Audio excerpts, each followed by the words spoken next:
So we're going to be bouncing around all over the place like we did many weeks ago.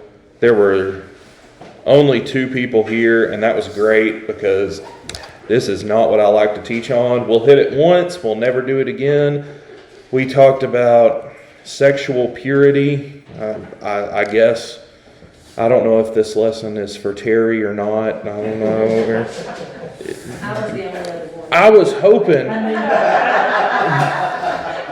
I just want you to know. Yeah, I just want you to know that Beverly made eye contact with me the entire time, and it was the most difficult thing I've ever done. And today's. Hey, just don't look her in the eye. Oh yeah, it's got to use that old look at the top of their heads. Yeah. And today's gonna. Oh, it's gonna be worse. But okay, here we go. Let's just jump in. So last million weeks ago, wherever we were at, I talked about how marriage, that adultery is, we talked about what I call adultery proper, which is classical adultery, what we think of when we think of the word adultery. And then I divided it into 2 categories. One would be adultery classic, which would be cheating on your spouse, is the modern term we would use today. The second one that I put in there would be premarital sex, where we talked about that looking in the book of Jude, where that is coupled in with the sins that God does not like, sexual impurity. And we talked about why that's such a bad thing, and how marriage is so beautiful, and God honors the marriage bed, but God does not honor sexual immorality. And I said that marriage affects you in 3 ways: physically, mentally, and spiritually. Well, I just want to go into this before we jump into what I'm going to call self-adultery, and tell you that adultery proper, it destroys marriages in each of those ways. So there's a reason why Christians can say cheating on your spouse is bad, and unbelievers will agree with us because they don't like to be cheated on either. And first of all, it destroys marriage physically in that it destroys intimacy between a man and a woman. 1 Corinthians 7, 1 through 5. I'm not going to read it all because I just want to rush through this to get into the part I don't want to get to. But it dictates, come on in, it dictates that married couples are to be intimate frequently. Just all the time. How frequent?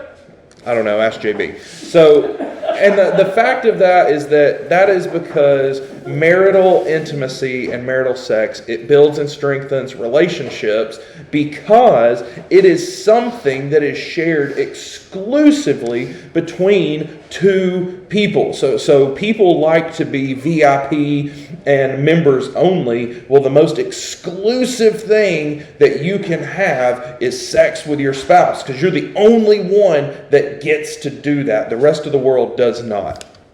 It's a very exclusive club. And as it says in 1 Corinthians 7, that frequent denial gives room for Satan to move in the marriage. It talks about your body's not your own. Do not deny except whenever you come together for type of a fast. And that's because it creates bitterness and it creates resentment. Moving on. Mentally. So adultery also, it destroys marriages, not only physically, but mentally, because it destroys the mind of those who engage in adultery and the one who is adultered against. So the one who engages in the act of adultery engages in the sin. It's a sin. They're engaging openly in sin, and it reveals their heart, which is an extreme selfishness. They are acting out an extreme selfishness because they're proving that they are indifferent to others' feelings. And that includes their spouse and children. What people tend to not understand is that adultery proper does not just affect your relationship, it affects all of those around you. When a couple splits because of adultery, you have children that are affected. Of course the couple's affected, but then that spear goes out and affects the children. It goes out and affects friends that those people have, because now all of a sudden friends have to choose one or the other, and they can't have both. They probably could if they were mature, but Come on, we all know how that works. And not only that is that it shows that the person that's engaging in adultery, they're indifferent to their own conscience, because as I've said earlier, even pagan unbelievers will say adultery is wrong. No one wants to be cheated on. And then the one who is sinned against, so not only the one who did the act, but the one who was sinned against, they're in danger of bitterness. And we know what bitterness does. It destroys lives. They're in danger of hate, which is the opposite, the absolute opposite of the Christian message. And not only that, and most common, they fall into deep depression. And normally that depression comes from the bitterness. So not only does it affect you mentally, it affects you spiritually, because adultery is harmful to your spirit. Listen, there is one sin, in the New Testament that's different from all other sins, because there is one sin that we are not told to fight. We're even told to war against the devil. Speak Jesus, he'll flee from you. But there's one sin that we are told not to fight, and that is lust. And we are told to flee. So now there's two strategies when you're in a war. If you're commanding an army and there's an army here, you can charge at them, take them down, try to get the flanks, be real smart, shoot arrows at them, guns, whatever you got. You can do that. You can attack, or you can flee. Hey, there's 6 of us and there's 40,000 of these guys with tanks and planes. We should probably be like David and go find us a cave to get in. And that's where we're at with lust. The lust is the Balrog of us. This foe is beyond any of us. So what we have to do is flee this thing, and we'll let Jesus defend the bridge of Khazad-dûm. That's awful. I'm so sorry I said that. I got those right. All right, we'll watch Lord of the Rings. That's on our to-do list now. In the early Middle Ages, so we're told to flee. 1 Timothy says, flee from youthful lust. And in the early Middle Ages, there's this movement that happened. It's called monasticism, monks. And what would happen is that people would move to live in the desert, typically in North Africa, to be closer to God and live holy lives. Most things that become canonized, if you study church history, that become canonized in the Catholic Church, started with good intentions. Confession would be one of those things. The Irish were really big on confessing their faults one to another. It morphs into kind of a law, because that's the way this stuff works. But we have people would move into the desert saying, I can't focus on God being in the big city. I'm going to move out to the desert by myself. Obviously, they must not have read Genesis, where it's not good for man to be alone. But there they go. And then they mess it up, because all of a sudden other people are like, hey, that's a good idea. So they move to the desert with them. And it's like, dude, I came out here to be by myself, and now there's 60 people. Whatever, let's just build a place to live, and we'll just be in a commune. And that's how monks started. There you go, history lesson. But one of those reasons that they would do this, that they would live the life of a monk, is to try to overcome their sexual lusts. Which, honestly, in my opinion, is kind of silly, because the Bible tells us how to deal with that, flee or get married. But you can pour yourself into your wife and then turn that selfish, lustful energy into a marital bond that transcends the physical and begins to nourish the soul. But this isn't a lesson on marriage. But it does show that sexual sin is not something new that we struggle with. We're bombarded with sexual advertisement. It's nothing new. It's nothing new. Augustine, not to be confused with St. Augustine, that's in Florida, but St. Augustine, he was one of these. And he openly would write in his writings about his struggles with sexual sin and how he hated it and he wanted to get past it. But losing to the sin of lust, it causes some bad things for us. It causes us to feel defeated. It causes us to feel unloved by God. Honestly, it causes us to feel unworthy of God's love. And my question there is, what kind of life can a Christian lead when he's always feeling that way? How successful is a Christian going to be when he's always going around feeling defeated and always feeling unworthy? One of the things that I love to say to people whenever they're constantly feeling like a failure is, look, if God chose you, God does not regret saving you. God wouldn't save you just to say, what a loser, and berate you. That's not the way God works. Now, God's going to chip away your imperfections and work you into something better in the image of Jesus. But God doesn't save you just to hate you. That's silliness. That's silliness. But as I mentioned before, adultery is a sin, and as a sin, it does not just affect you. The practice destroys your spirit. Once the one that is sinned has done damage to his spirit, and when it comes to adultery, no Christian should ever willingly damage another Christian's spirit. The word there is edification. We build each other up. Look, the world beats us to pieces when we come together on Sunday. Man, I need a little lifting up. You need a little lifting up. We need to hear some good news. We need to hold each other up. Now, sometimes that is by saying, you messed up. Like JB on that abomination that he bought and is driving out there. We need to chastise him. I don't know if we need to set him outside of the church. We'll deal with that in the business meeting. But we should never seek to damage each other's spirits. And adultery does that. It damages not just your spirit, but it damages others as well. And then lastly, adultery, this is the hard one. It may just prove that you're not spiritual. If you can sin, I say you, but if a person can sin and there is no remorse and there's no struggle, then 1 John says you're not converted. You're not. John said they went out from us because they weren't of us. You're just not. The analogy that I like to use is there's a difference between slipping and falling into a swimming pool versus ripping your shirt off and doing a cannonball off the diving board. One of those is accidental and probably cost you a bunch of money because you just ruined your cell phone. The other one is intentional. If we can intentionally sin and not feel bad about it, you're not converted. If you can fall into sin and you hate it like Augustine did his sin, chances are you're okay. You're okay. But we talked about this Greek word a few weeks ago, ekporneo. And it's found again in Revelation 21:8. But for the cowardly and the unbelieving and the abominable and the murderers and the immoral persons, that's ekporneo, immoral persons. And sorcerers, idolaters, and all liars, their part will be in the lake that burns with fire and the brimstone, which is the second death.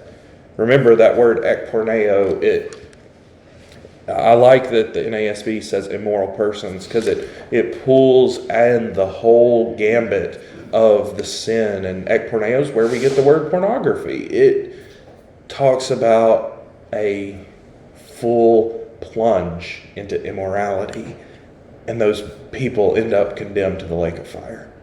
That's not where we want to be at all. I don't even like to be in front of a stove. So, secondly, we've got adultery proper. My wife doesn't like me in front of a stove either. My food is bad. So, I can use an air fryer, though. That should tell you everything you need to know. So, individual adultery. Don't do it. There we go. Secondly, that was adultery proper. Next, we're going to call it individual adultery or self-adultery. This is adultery by yourself. Oh boy. So this is a little different from adultery proper or from the premarital sex that I coupled in with adultery proper. This doesn't involve two parties. It just involves one individual, and this is not going to be fun at all. So the first thing that when you bring up this topic is the first question that always gets asked by everyone over the age of 14, is masturbation a sin?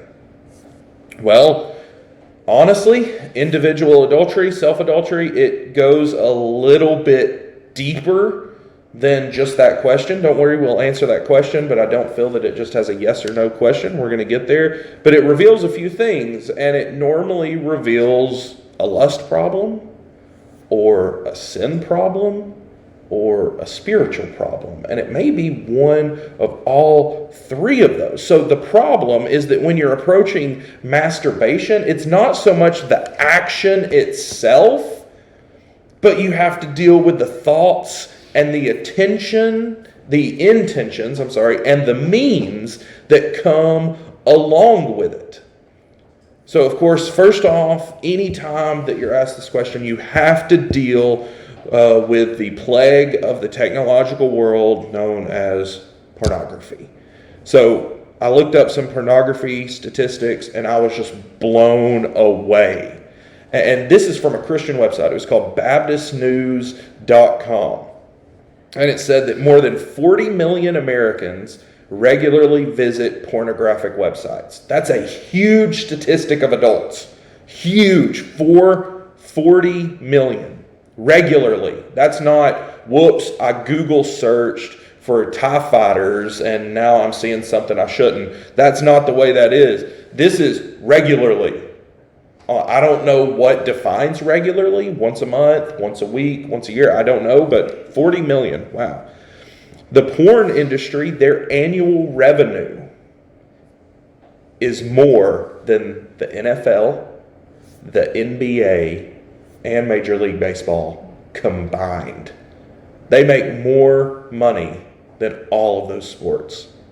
47% of families, that's almost half of them, in the U.S., report that pornography is a problem in their home, either with their kids or their spouse. 94% of children, that's almost all of them, will see some sort of pornography before the age of 14.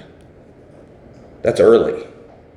That's early. And honestly, from the looks of it, I don't think we're quite there yet in North Georgia, but especially in northern states, they're trying to condition kids to sexual things a lot earlier than 14. 56% of American divorces involve one party having what they define as an obsessive interest in pornography. You see that with a lot of men, that they would rather look at images than look at their wife. I didn't realize it was that common, but it is. 70% of Christian youth pastors reported that they had at least one teen approach them about porn, and this was in 2020. This is 2 years ago. 70%. And first of all, I want to say good on that kid. Good on that kid for saying, hey, I have a problem. Please help me. Because I guarantee you, according to these statistics at least, there's 3, 4, 5, 6, 10 more kids that didn't come to their youth pastor. 68% of church-going men, almost 70%, and more than 50% of pastors regularly view pornography. Christian adults aged 18. Honestly, I think that's probably more than 50% of pastors. It's just 50% were willing to admit it. Christian adults aged 18 to 24. None of us are in that demographic. 76%, that's 3/4 of all young Christians actively search for porn. And you know, it's not just men. 33% of women aged 25 and younger search for porn at least once a month. So it's not just the men that are into it, it's the women too, which Romans 1 tells us that. Only 13% of confessing Christian women say that they've never watched porn. 87% of women have said, yeah, at least once I have watched porn voluntarily. So I say that I'd give you these statistics to say this. It's clear that pornography is not just a sin we deal with outside of the church. It's not just unbelievers watching pornography. And it's not even just a battle for men. Whenever people have talked to me about pornography, my phrase is always, it's every man's battle. Well, I need to broaden that now because it's not just every man's battle anymore. It's every individual's battle. The number one argument that you'll hear people try to say to dismiss this sin, because I think we can all agree that pornography is a sin. We know of the human trafficking that takes place in pornography. Me and Faith watched a documentary one time because we're just so weird. And that documentary was interviewing a porn actress, a former porn actress. And she was talking about how when she was in that line of work, she said, anytime I had to go shoot my scenes, she said, I was high on some kind of drug or I was high on some kind of alcohol. So, I mean, imagine an industry where you have to be messed up just to be able to get through it. So we can agree it's a sin, but people try to argue, no, it's not a sin, and they'll give a few arguments. First of all, they'll say it's individual. It doesn't hurt anybody. Well, the fact is that sin always hurts someone, and it's never just you. Sin never affects just you. It affects you first, but then it extends to those around you. So in the same article that I quoted these statistics from Baptist News, the author, he was detailing observations he made about working with porn-addicted men. And I reckon he was on the church staff and he was kind of over the counseling part, but he said that he actually struggled with hiring new staff for his mental health department because of the negative effects of porn on these men that he would try to hire. And he said that he just started watching. And here's what he saw. He saw increased disrespect. Women went from being persons to being objects. You've seen that in secular studies. I remember hearing of one time where they hooked up men's brains and they would show them images, and they would show images of women, of mothers holding their children, and the parts of the man's brain that would trigger and light up would be the parts that are associated with protection and love and caring. When a man saw a woman, his brain just immediately went to, I've got to protect her and care for her and provide for her.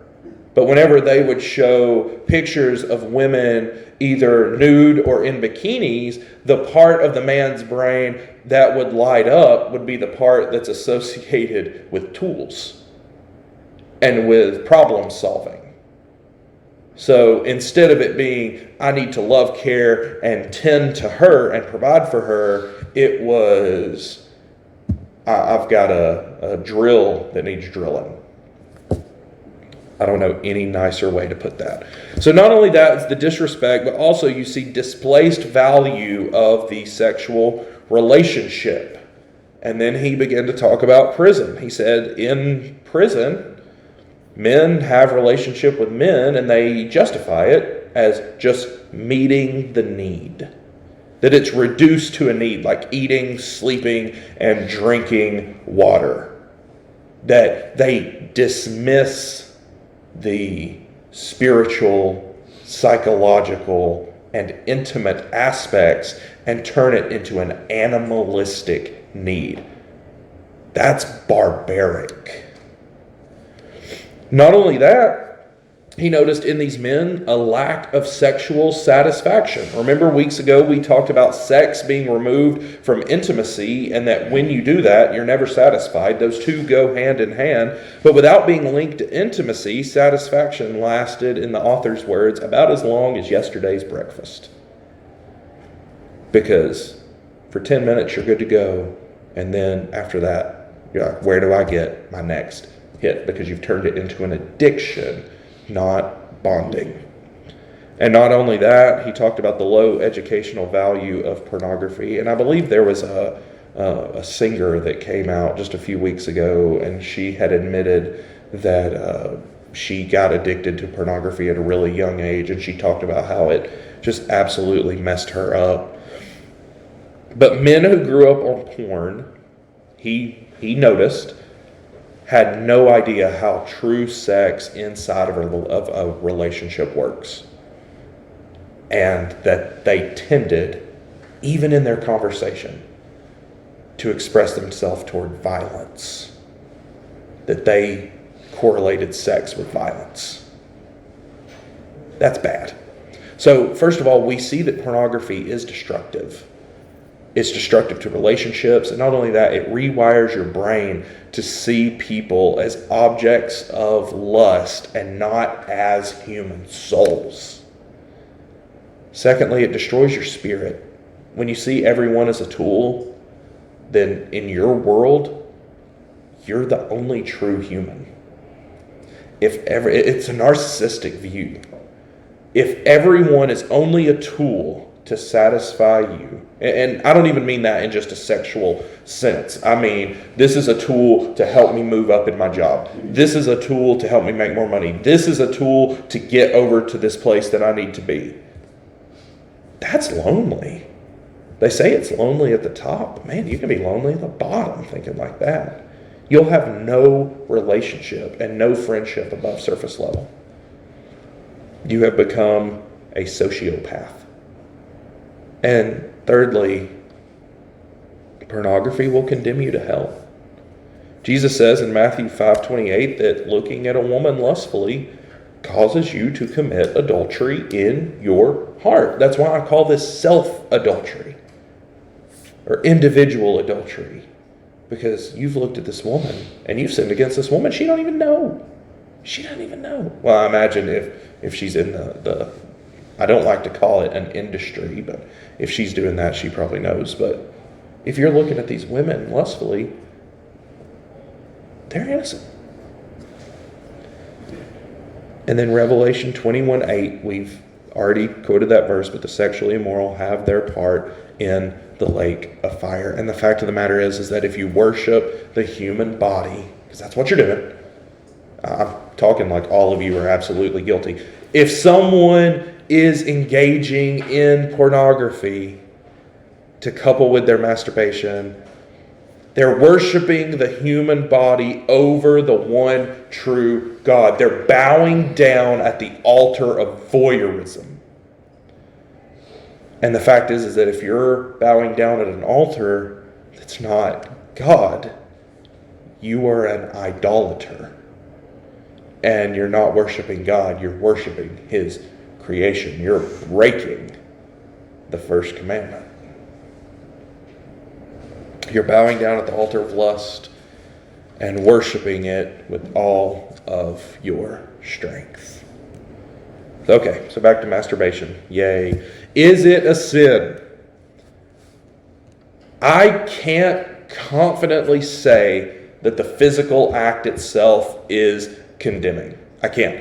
But the thoughts and behaviors that go along with the physical act, I can confidently say, yes, pornography. It's obviously a sin, should not be in the life of the Christian. You say, how in the world do I conquer pornography? Flee it. Flee. If it's your phone, put your phone in another room, because I promise you, laziness will defeat your pornography addiction. Because it's, oh man, I've got to walk all the way in there to get my phone. Forget that. The remote's way closer. If it's your computer, set up your laptop in the living room. It's going to be hard to engage whenever your kids are watching. If it's a problem with, I don't know what else people use. Magazines, nobody subscribes to magazines anymore. Cancel your magazine subscription. Beverly. Yeah. Oh, Beverly's got some magazines. Old school. You know, they make programs now. I dealt with this a lot in my time in Celebrate Recovery. Mm-hmm. They make software now that you can put on your electronic devices Yeah. that blocks anything indecent. Yeah. Completely. There are several. I've got a book of different places you can go to get this software, and I mean it's free. All you have to do is subscribe to it, and it blocks everything from Yeah. your phone. Because you know you said earlier about pastors and pornography. You know, I know of 7 or 8 that I was involved with in Celebrate Recovery, and that is what they were in recovery for. Yep. In It's an fact, addiction. The ministry leader was addicted to pornography. Oh, yeah. And it's a lot more common than people think. It's an epidemic. It's an epidemic. I've given advice to people to change your background on your computer to a picture of, hippie Italian Jesus, and then if you're going to look at pornography, you literally have to cover up hippie Italian Renaissance Italian Jesus. On my phone, I actually found this really cool picture and set it as my background of a few of the reformers. I've got Jonathan Edwards, Martin Luther, John Calvin, and I forget who else is on there, looking at you all smugly. Look at my phone. I'll show you my background. They're all immediately judging you, right? Every time I open my phone. I have my wife for that. Yeah. It works just as fine, just as well. But that's it, is that flee it. And the fact of the matter is that it's just like anything else in the Christian life. We can say we desire something. I desire to be closer to God. I desire to pray more. I desire to quit this addiction. Until we take steps to do it, nothing's going to change. And that's the big thing with Christians is, great, you want the results. Let's talk about the steps to get there. So, not only that, pornography, what about your imagination? Okay, well, I don't look at pornography. I just use my imagination whenever I'm engaging in this act. Well, are you thinking of just random people of the opposite sex? Well, Jesus has already equated that to adultery. There's a straight up Bible verse that says, do not do that activity. The question that I've got before is, what about if I think of my wife? What if I think of my husband? Well, kind of a morally gray area here, but I want to ask this question in that, is that edifying to your wife or to your husband? Just using them as a tool of pleasure. Is this a way, marriage is a picture of Jesus and the church, is this a way that Jesus would use the church? Maybe not. Maybe your wife or husband likes that. I don't know. That's above my pay grade. Y'all can talk to JB.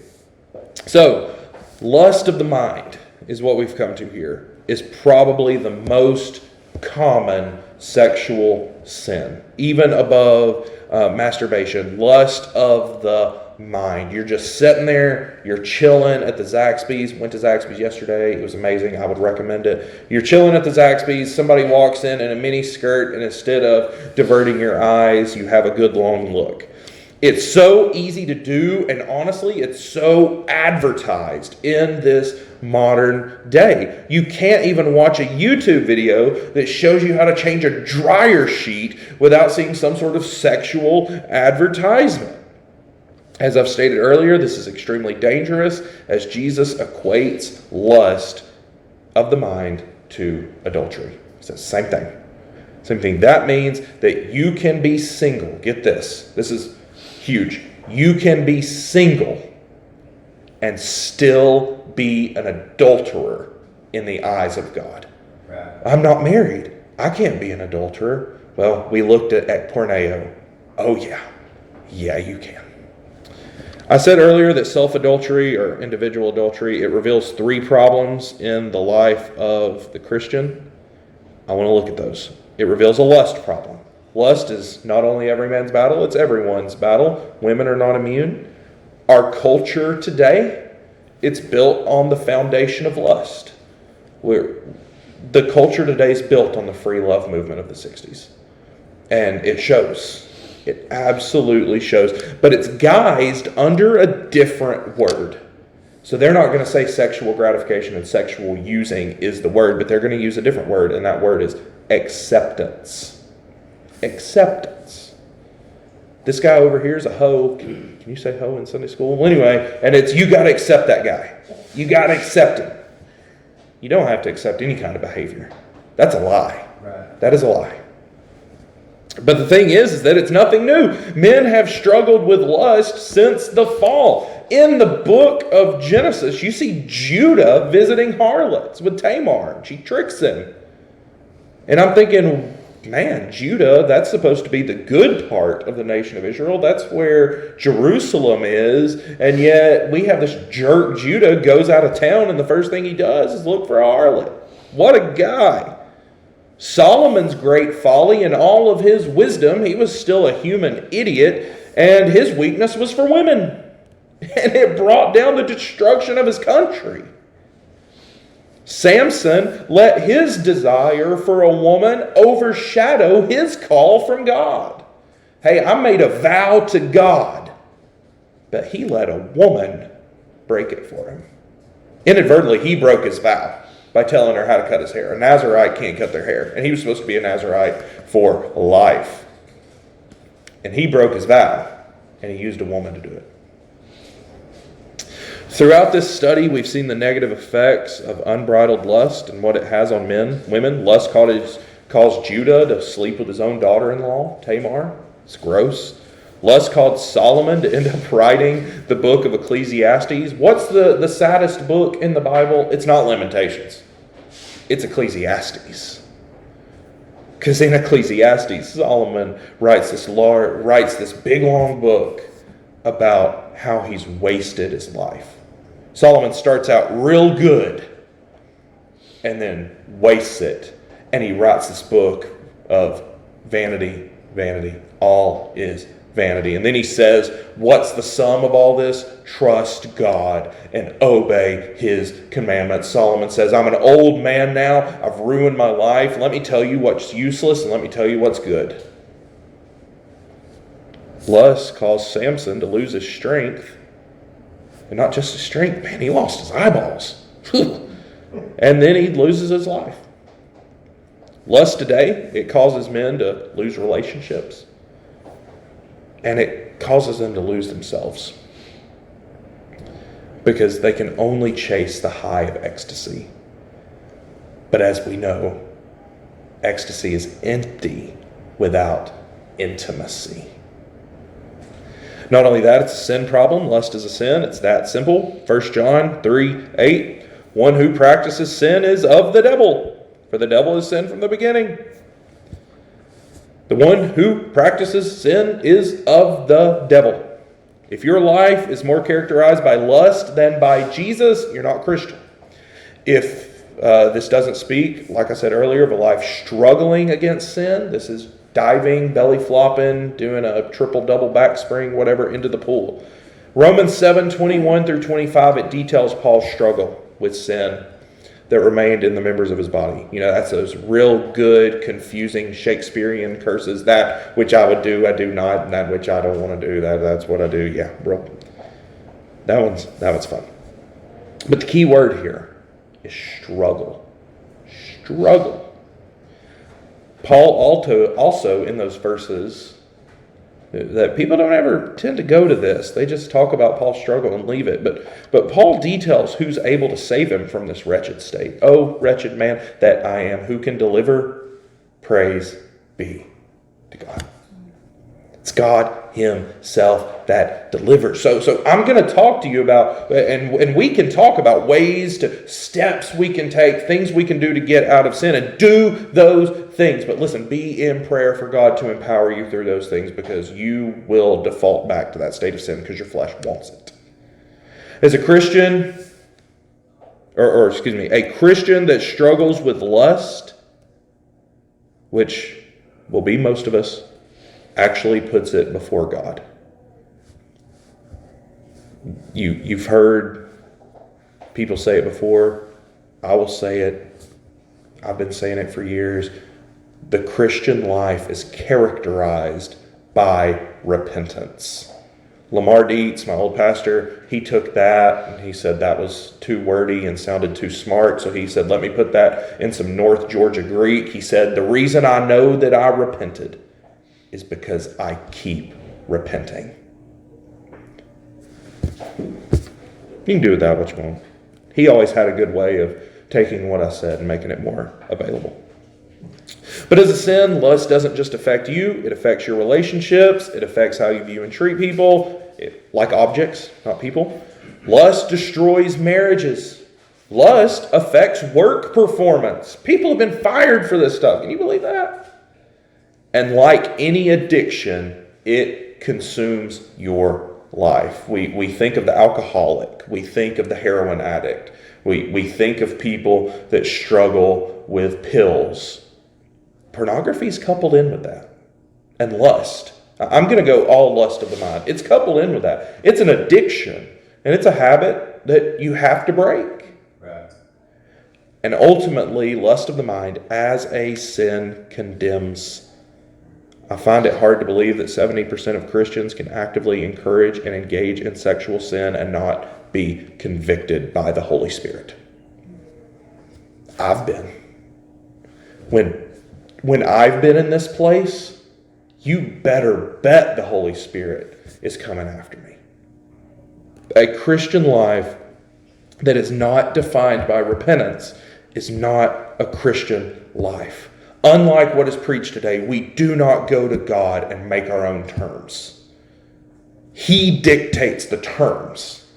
He does the saving. He created us. He can do whatever he wants. And he said that he wants purity from his people. So when people say, why can't I go out and sleep with who I want? I'm not hurting anybody, because God dictates the terms. And he's laid out plainly what he wants. If you want to find a loophole, there isn't a loophole.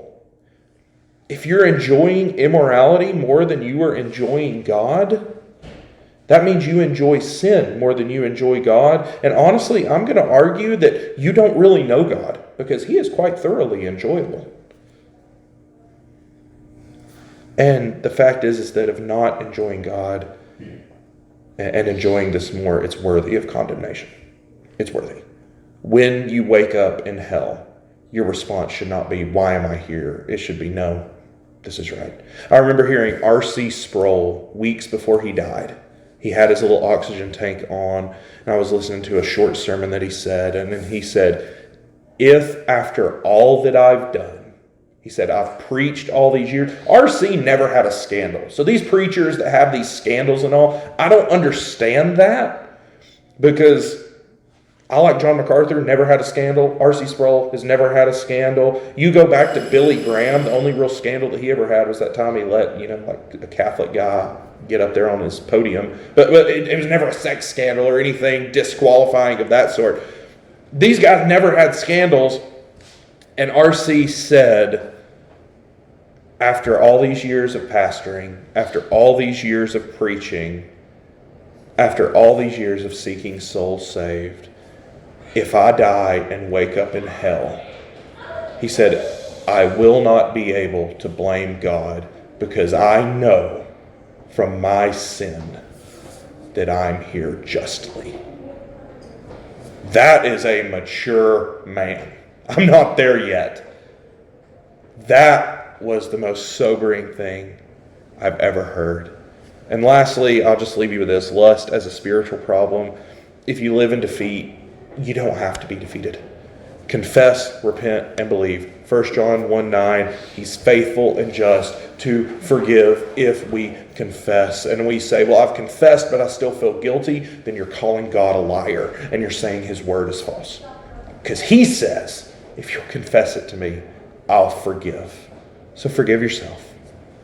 Lust doesn't have to destroy our spiritual walk with Christ. So I've got a big, long conclusion on here. I'm not going to go with that. I may post that on the podcast or on YouTube, the conclusion there. It's just some ideas of, I've messed up. What do I do? Repent, believe, and just do better going forward. Just do better.